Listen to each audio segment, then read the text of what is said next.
નમસ્તે મિત્રો, હું આવી ગયો છું અત્યારે તીર્થધામ પ્રેરણા પીઠમાં. સૌથી પવિત્ર ભૂમિ આ ધરતી ઉપર હોય ને એ જગ્યા ઉપર, જેને કાશીનગરી પણ કહેવામાં આવે છે. ચલો તમને હું શેર કરાવું આ મંદિર કઈ રીતે છે, શું શું છે, શેના માટે ફેમસ છે. બહુ મસ્ત મજા આવવાની છે, મારી સાથે બન્યા રહેજો. આવો અંદર તમને બતાવો. આ મુખ્ય ગેટ છે, કલ્કી નારાયણ પૂજા મંદિર. જો કેટલું ભવ્ય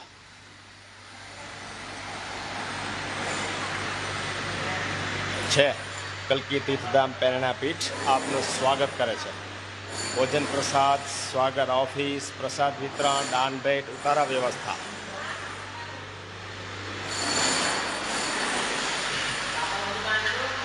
અત્યાધુનિક અદ્ભુત મંદિર બનાવ્યું છે મિત્રો, જોવા જેવી જગ્યા છે.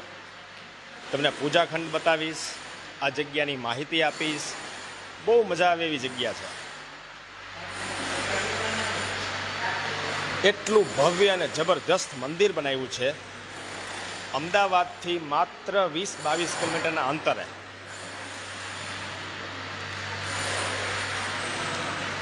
જો આપણે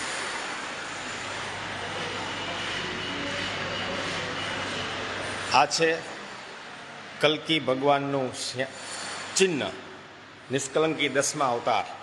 અને આ એની આખી રૂપરેખા છે. જુઓ મિત્રો, પ્રથમ સતયુગમાં શું શું હતું, દ્વિતીય ત્રેતાયુગમાં શું હતું, તૃતીય દ્વાપર યુગમાં શું હતું, અને ચતુર્થ કળિયુગમાં શું હતું.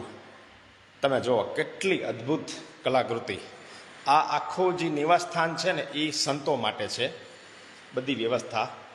તમને કિચન બતાવું બાજુમાં.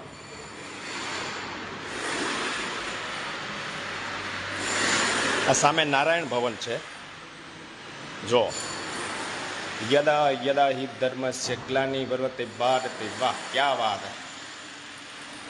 અન્નપૂર્ણા મહાદેવ ભોજન જો છે.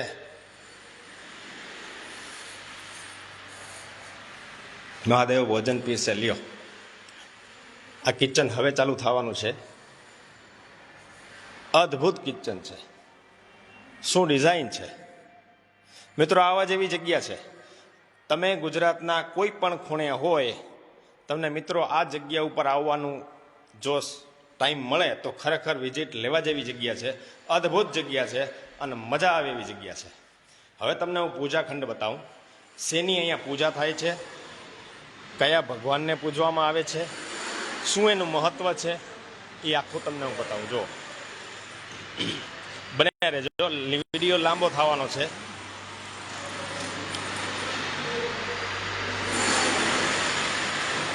વાહ, શું ડિઝાઇન છે મિત્રો.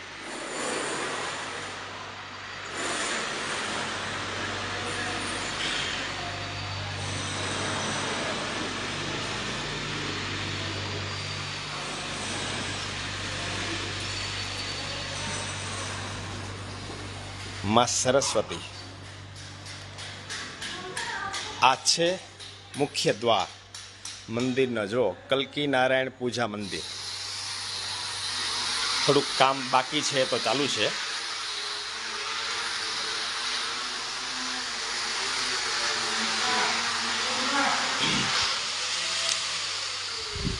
જો મિત્રો, આ બ્રહ્મા, વિષ્ણુ અને મહેશ ભગવાનની પ્રતિમા છે.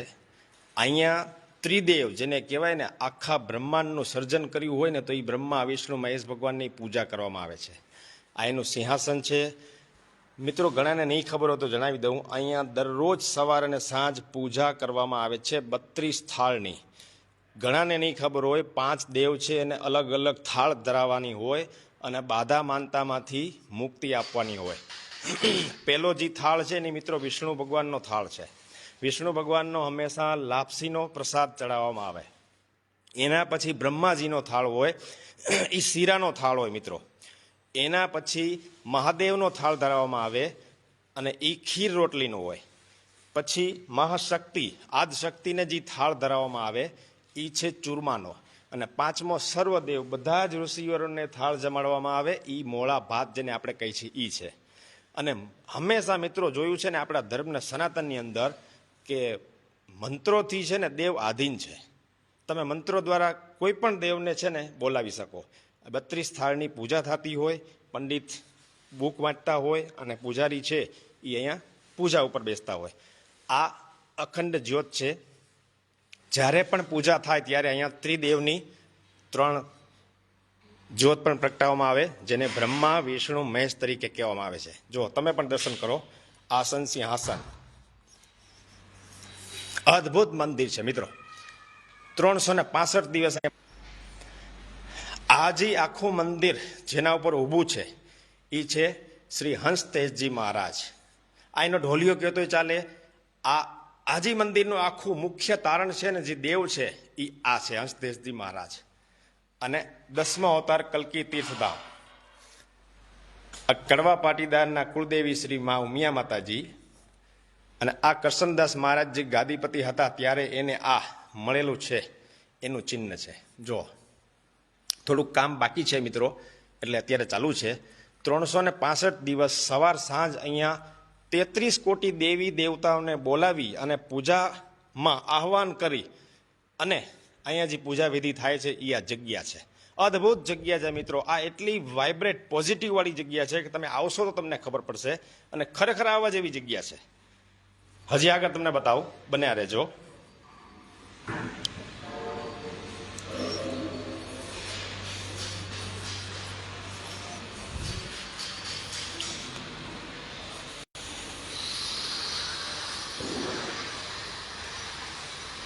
અહીંયા બધા જ દેવી દેવતાઓને પૂજવામાં આવે છે. હિન્દુ સંસ્કૃતિ મુજબ એક પણ દેવી દેવતા અહીંયા બાકી રહેતા નથી. બહુ જબરજસ્ત જગ્યા છે મિત્રો. અમથા કાશી નગરી કહેવાય છે, હે ને? આ છે 10મા અવતાર શ્રી નિષ્કલંકી નારાયણ મંદિર.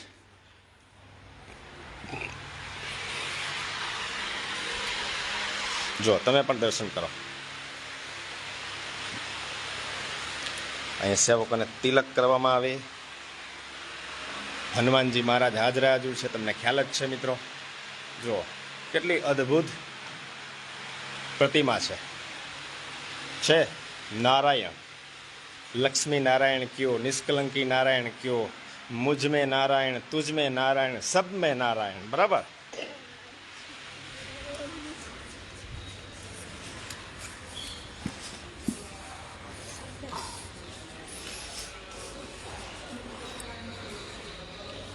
શ્રી ગણેશાય નમઃ. હવે મુખ્ય મંદિરમાં તમને દર્શન કરાવો મિત્રો. શું મહિમા છે, બન્યા રહેજો. આ બહુ પવિત્ર ભૂમિ છે. જેના નસીબમાં હોય એને મળે છે મિત્રો. બહુ અદ્ભુત જગ્યા. તમે અહીંયા આવો એટલે તમારા ઓરા છે ને પોઝિટિવ થઈ જાય 110%.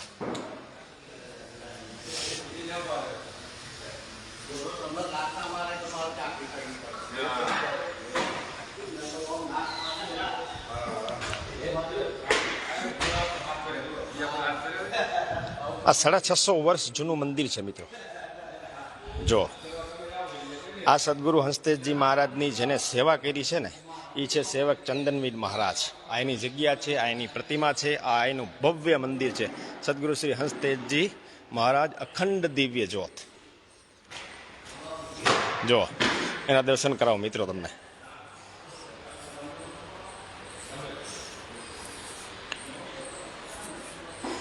આ છે એ જગ્યા અને આ છે એ યુગ પુરુષ, મહાપુરુષ.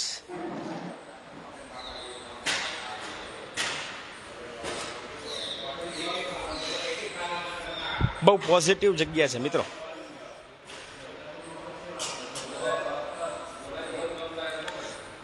અને આ ધર્મ ધજા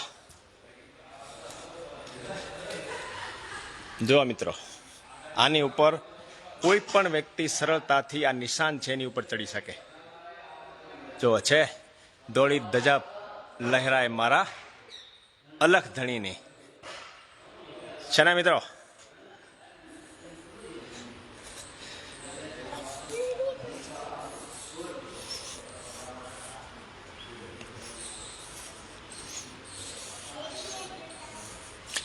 મિત્રો, આ એવી જગ્યા છે કે જેને કોઈ સંતાન ન થતા હોય તો અહીંયા માનતા આપવામાં આવે છે અને સંતાન થઈ ગયા પછી અહીંયા સાકર તુલા કરવામાં આવે છે. આ એ જગ્યા છે.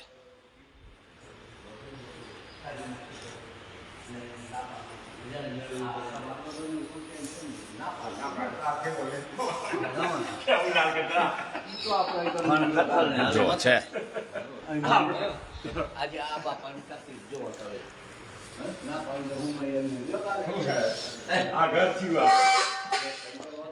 આ જો છે બેડી.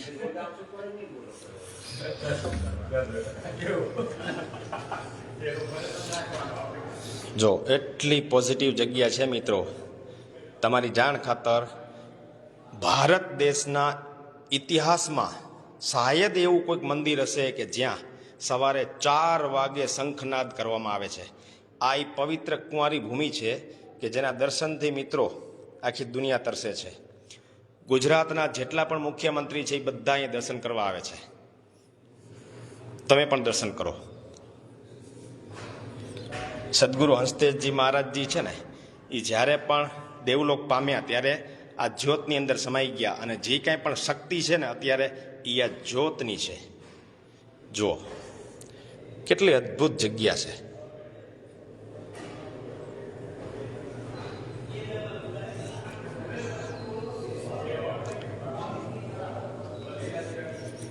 સવારે 4 વાગે એક્ઝેક્ટ અહીંયા પૂજા કરવામાં આવે, શંખનાદ કરવામાં આવે.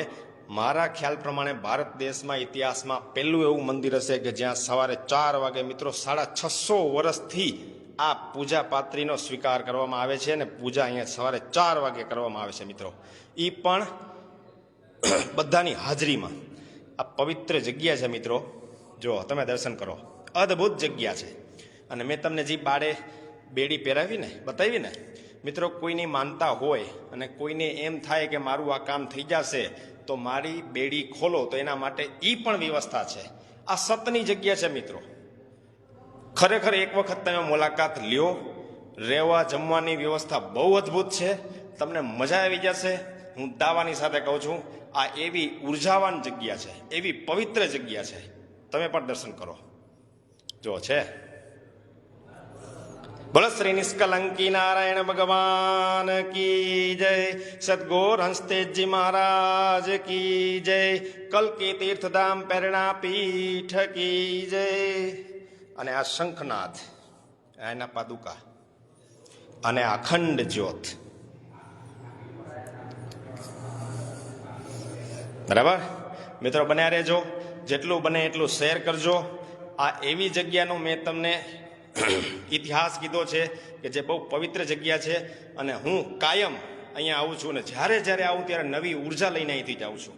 આ મારી તાકાત છે, આ મારી ઉર્જા છે. જય હિન્દ. ભારત માતા કી જય.